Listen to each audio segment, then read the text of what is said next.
All right. Matt, the mortgage guy. In today's video, I want to talk directly to sellers, and I want to tell you, beware, be warned.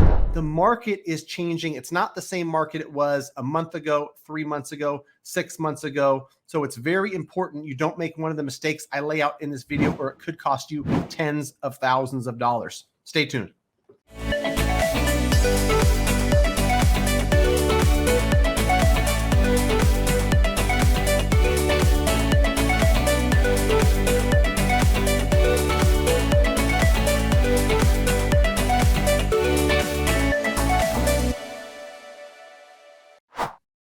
All right, Matt, the mortgage guy, residential mortgage broker. Me and my team do lots of loans all over the country. So I've got some real world evidence and some boots on the ground experience that I can bring to you about what's going on in the real estate market, what's happening with the clients I'm working with, the real estate agents I'm working with, and the general feel that I have for the real estate market. I'm just going to give it to you straight. I'm seeing something that sellers are doing that I know is going to hurt them. Sellers and their agents collectively are making some mistakes. And I think these mistakes we're going to see play out over the next few months are going to cost sellers tens of thousands of dollars. They need to understand we're not in the same market we were in February or March, or even April or May, right? June going into July of 2022 is a vastly different market than what it was even 4 to 6 weeks ago, right? We've got inventory going up. A market like mine, Sacramento, I just looked, and mid-March, we had 349 active listings. Here we are mid-June with 846. So more than doubled in inventory. At the same time that inventory has more than doubled, the demand side has been pulled back because rates have gone up. Affordability is a problem and not as many people qualify, right? So as inventory goes up and demand comes down, we have a perfect storm that's going to cause a lot of sellers to think they can list it at any price, think that they don't have to do any marketing, and they're not competing against any other houses, and they'll just get their thing sold in a couple of days. Truly not the case. I'd love to give a couple real world experiences where I think sellers are really just plain making a mistake. Some sellers are getting offers that they're either countering or they're not entertaining, which are good offers.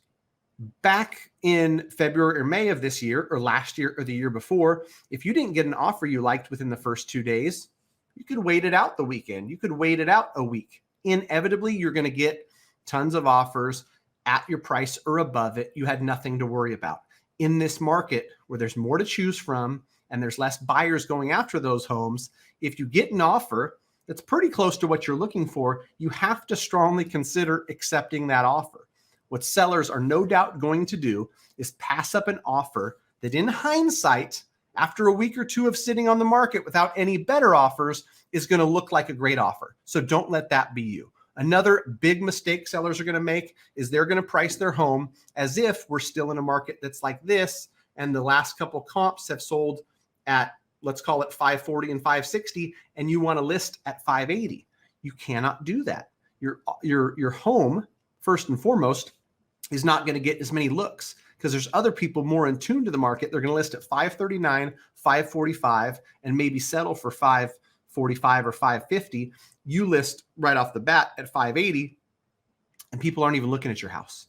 Then 2 weeks goes by and you reduce it to 549. It's stale. It's been on the market for a while. It just has that old crusty feel. For whatever reason in real estate, if it's been sitting a while, it just looks different to potential buyers. Less people are looking at it because it's not the fresh new thing that just hit the market, right? And so you don't want to do that. You want to come in priced accordingly for the market, right? You don't have to go super aggressive and price it super low, but you also can't price it too high. This is where I should probably interject. Having a great real estate agent is vital in all markets, in this market especially. And so, some things to consider as well. Altos Research does a really cool thing, and I'm looking at it for the Sacramento market right now. They have a market action index, right? And this index, if I can pull it up and read it for you here, it's comparing the rate of sales versus inventory to kind of get an index for, is it a buyer's market? Is it a seller's market? And you can see when we were in a red hot seller's market and this thing was throttled all the way to 90 plus, it was listed at any price, any condition, you're going to get offers. There's a ton of demand. Rates are 2.75 and, you know, people can get a big mortgage with a little payment because the rates are so good. As rates have gone up, as inventory has gone down, this index is throttled back to 78. So it doesn't mean that things are going to be 20% cheaper next month or the month after. It doesn't mean that nobody's out here submitting offers. None of that stuff is true. But it does mean that there's a shift. You got to be more strategic. You have to have an agent that understands the market and prices accordingly, because this is going to continue to go this way. I promise you.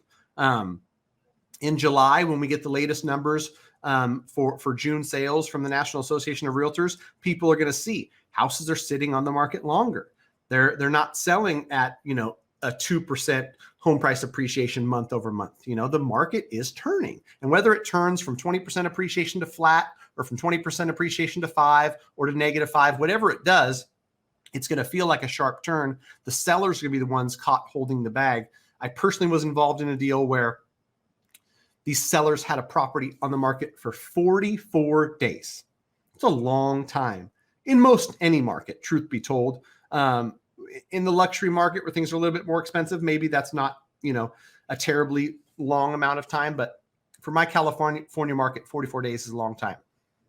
The home was not selling at 1.5 million. An offer came in at 1.45, which I thought was a really good offer. My clients are well qualified. I reached out to the list side and did my thing. Listen, we've got a full file. We're ready to close. Let's do this. I was absolutely shocked that these buyers got countered at 1.5 at list price. I was so shocked I made a TikTok. You're going to counter at list price knowing that you've been on the market for 45 days? If this thing was going to sell for 1.5 million, it already would have. Anyhow, my 2 cents, real life example. A lot of other stats that you're going to want to watch if you're a buyer. If you're a seller as well, you should know this stuff. And if you don't, a great agent is going to bring it to you. They're going to say, listen, you know, the median days on market has been going up. The average days on market has been going up. There's more and more stuff. And I see the trajectory in Sacramento, you know, like I said, since that low point earlier in the year where we had low 300s of active inventory in March, we've gone up to 846. We're going to continue to go up, and actives are going to be, you know, piling up as things take 15, 17, 20, 25 days to sell. Because when we were red hot, things were selling on average 9, 10, and 11 days. So the active inventory wouldn't build because it would sell so fast. Now things are sitting, adding, and then new stuff gets listed. And this number keeps going up, right? So sellers beware. You're going to have a few things happen. One is you might decide after sitting on the market for 2 months, you're just not going to sell at all. And that's something that agents should probably be aware of and be, you know, trying to educate clients to avoid, right? Is if we're too slow with how we price it or how we reduce it, we might just get so far behind that we decide to pull it off because it's not selling. Or if you come out, trust me, I've seen these, right? You come out at a price that's just ridiculous. I saw something recently where I just had to laugh to myself. For this size property in this neighborhood, in this condition, 630 was, I think somebody called it wish pricing. You can't put out wish pricing. We're not in that type of market anymore. You put out wish pricing, you're going to get crickets. Crickets will be the only thing you receive. Offers, 0. Phone calls, zeros. Crickets, lots of them, right? So beware, be warned. It's a changing market. It doesn't mean that it's a buyer's market and you have to accept offers that are 50,000 below ask, but it does mean you need to price accordingly. You need to consider all offers, and you need to make sure that you're not passing up on offers expecting a better one to come when it just might not.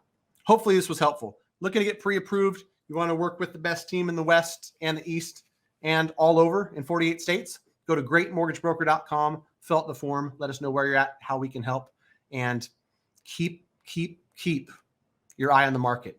It's a moving. Until next time, we gonna see.